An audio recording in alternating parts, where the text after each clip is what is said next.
क्या हुआ? कुछ नहीं। तो ऐसे क्यों बैठी हो? तुम्हारी तबीयत ठीक नहीं लग रही। ठीक हूँ मैं, बैठ जाओ।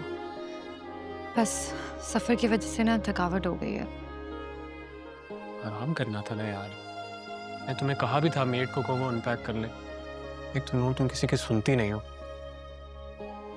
अब तो कर लिया सब मैंने। चलो सो जाओ। मुझे रेस्ट की जरूरत नहीं है, मैं बिल्कुल ठीक हूँ। और अगर अभी सो गई ना मैं, फिर रात में नींद नहीं आएगी मुझे। क्यों मरी? नूर सामा, हम इतने दिन बाद वापस आए हैं, हमें मुमानी को भी थोड़ा टाइम देना चाहिए ना। क्या सोचेंगी वो? एक काम करते हैं, गिफ्ट्स नीचे लेकर चलते हैं, उनको दिखाते हैं। चलो मेरे साथ। अच्छा चलो तुम जाओ, मैं थोड़ी देर तक आता हूँ। बाबा की एक ईमेल करनी है। ठीक है।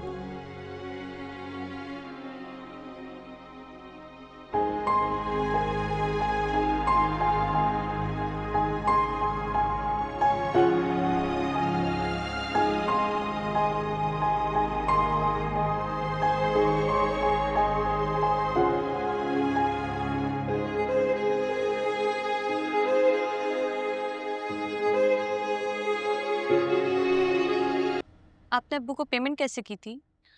मैंने उन्हें चेक दिया था। लेकिन अब्बू के अकाउंट में तो कोई चेक डिपॉजिट हुआ ही नहीं है। मैंने बैंक स्टेटमेंट चेक की थी और पिछले 6 माह में तो कोई भी ट्रांजैक्शन नहीं हुई है। बिल्कुल ठीक कह रही हैं आप, क्योंकि मैंने उन्हें कैश का चेक दिया था। और फॉर सेफ साइड मैंने उसकी एक फोटोकॉपी अपने पास भी रखी है, मैं आपको दिखा देता हूँ। ये लीजिए, ये आप चेक कर लीजिए। मेरे ख्याल से अब आप लोगों को तसल्ली हो जानी चाहिए कि मैं आप लोगों से कोई गलत बयानी नहीं कर रहा और आपका ये घर मेरे पास ही गिरवी रखा है। अब लेकिन बात दरअसल ये है कि राशिद ने हमसे इस मामले में कोई जिक्र नहीं किया कि अचानक मौत के बाद आपका ये दावा हमारे लिए हैरान कौन ही नहीं, बाइस तशवीश भी है। देखें भाभी, मैं आपकी सिचुएशन समझ सकता हूँ, इसलिए तो आपकी किसी भी बात को बिल्कुल माइंड नहीं कर रहा और आपको एक एक चीज प्रूफ के साथ दिखा रहा हूँ।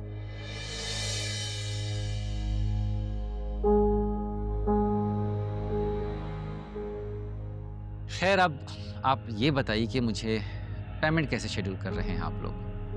जी देखिए ना, राशिद भाई ने खुद कॉन्ट्रैक्ट में लिखा है कि वो 1 साल के अंदर अंदर मुझे मेरी पूरी रकम लौटा देंगे।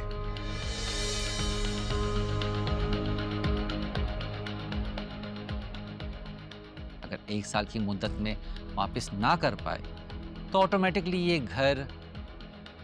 लेकिन 1 साल में 1 करोड़ आपको अब्बू कैसे अदा कर सकते थे? यही सवाल मैंने भी किया था राशिद भाई से।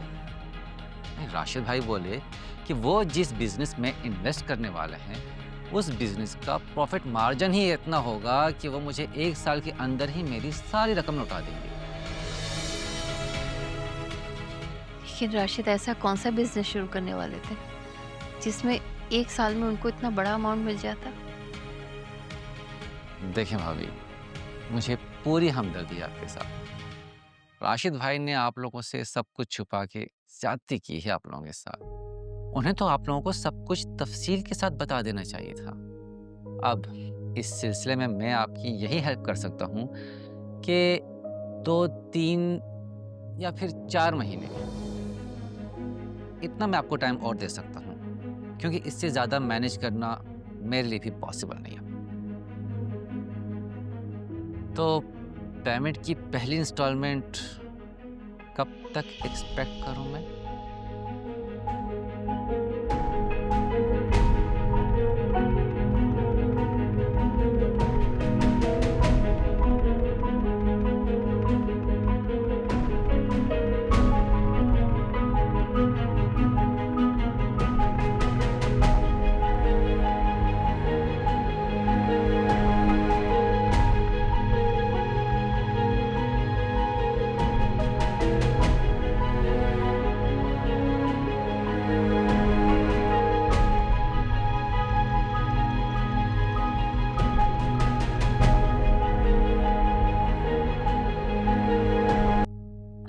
बाकी ये राशिद अपना कोई बिजनेस स्टार्ट करना चाहते थे।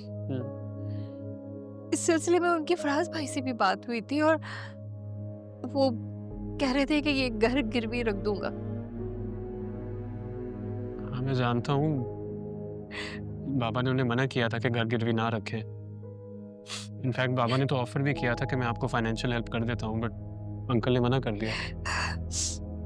उन्होंने अपने किसी जानने वाले के हाथों ये घर 1 करोड़ में गिरवी रखा है। मैं नहीं जानती हूँ कि वो आदमी सही कह रहा है या गलत, क्योंकि राशिद का अकाउंट तो बिल्कुल खाली है। मगर उस आदमी के पास सारे सबूत हैं, कागजात भी है, वो लेकर आया था, उसने दिखाए थे मुझे। और अब वो हमसे ये घर खाली करवाना चाहता है। वो धमकी दे रहा है कि अगर 2-3 दिन में उसको 1 करोड़ वापस नहीं दिया तो मुझे और इरम को धक्के मार के इस घर से निकाल देगा। मैं उसका मुंह तोड़ दूंगा, उसने ऐसा सोचा भी तो। आप मुझे बताएं कौन है वो? बेटा मैं कोई लड़ाई झगड़ा नहीं चाहती, मुझे बहुत डर लग रहा। फराज भाई भी यहाँ नहीं है। बस मैं सिर्फ ये चाहती हूँ कि वो इरम, हम इस मुश्किल से निकल जाए। 1 करोड़। अच्छा, आप एक काम करें, मुझे उसका नंबर दें, मैं उससे बात करता हूँ।